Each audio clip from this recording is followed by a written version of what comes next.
The Canadian Mental Health Association states that suicide is the second highest cause of death for youth aged 10 to 24. But if you're a First Nation youth, it is the #1 leading cause of death here in our country.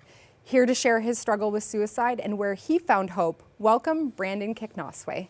It's good to have you here today, Brandon. Thanks. It's great to be here. Good. Now, you grew up on Walpole Island at First Nation Reserve. And, you know, for most of the people watching, high school was a time of excitement and fun. But for you, it wasn't the case. Describe some of those struggles that you were going through. Yeah, so for me, I got caught up in like the usual flow of how like things go with like youth. You get distracted by all these things. You're just like, oh man, this looks good.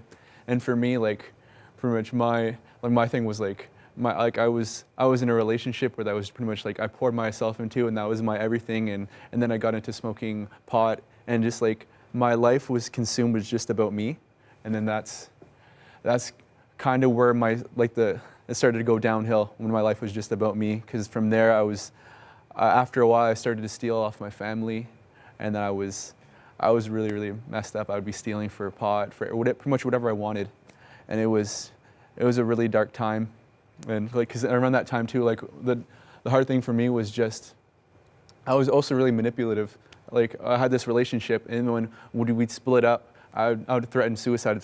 And it was really, really bad.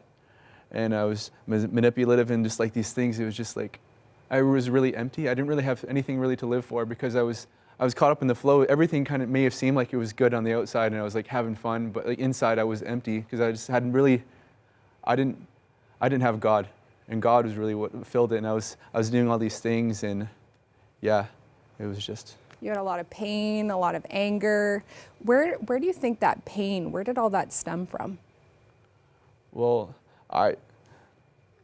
it stems from just the fact that just because it was like me leading my own life, and like I didn't do it God's way, because like because I did it my own way, I faced the consequences of that. I didn't have peace, I didn't have joy, I didn't have hope, and I was just like, and it was it was really sad. And you felt hopeless.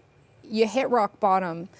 You said that you're on your way to Ottawa in a van to go and participate in a protest, and your girlfriend had broken up with you. You know, you got kicked out of school, and you said that this trip was the turning point for you. Why is that? So like what happened here was like I wanted to get back with my girlfriend, but that just wasn't the case. Just who I wasn't a good person. And on that trip, on the way back, I was just really angry, and I was suicidal. I was just really feeling the weight of it, because I just like, my relationship was my life, and that was over. I was just like, I really had no reason to live and what I was believing. And so like we got out the next stop at a plaza, and I got out and I picked up a rock, and I was swearing, I was saying I didn't want to live, and I was yelling, getting loud. And I remember at one point I picked up a rock, and with the size of the fist, I grabbed it, and I was just bashing it off my head. And then I remember some people were coming out and like, what are you doing? Stop. And just basically like, from that moment, I just really realized I needed to change, and that just really led the path for me. Just like, okay, I got to do something now. Like after that, I was going to counseling, but even the counseling wasn't really the changing point. The thing for me was like, when I had an encounter with God, and like that happened through my sister, which was like June 1st, 2015. I came home at like midnight, and my sister was sitting on the couch, and since I was really selfish, I didn't really chat with her or anything. We didn't really have a relationship.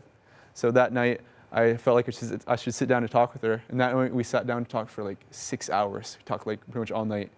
And we got to talking about God at one point. I just really shared my heart. And then at one point, I just really realized that like God is real. Like he loves me, and he can fix my family, because there was just so much brokenness, just because I was always angry, and I was just living a really bad life. So you've had a transformation, a big transformation in your life. God came into your life. You've started your healing journey. You're in school, you're doing some inner healing. Do you still struggle with suicide today, Brandon? Well, to be honest, like it is a thing. Like it is hard. Like the thoughts come, but I know like Jesus is with me, and I have God's on my side. Like things can be hard, and like God, life is hard. It's especially hard when you're trying to follow Jesus. But it's just like, God, every single thing that happens in my life, you're going to turn it for my good. And like, even if I'm weak, he's strong and he's going to help me out. So I'm just like, you know what, God, even when it's really, really hard, you got me and like, you love me. So I'm just like, I can pretty much take on anything because he's with me. So Thank you so much, Brandon, for sharing and being so real with your story. no problem.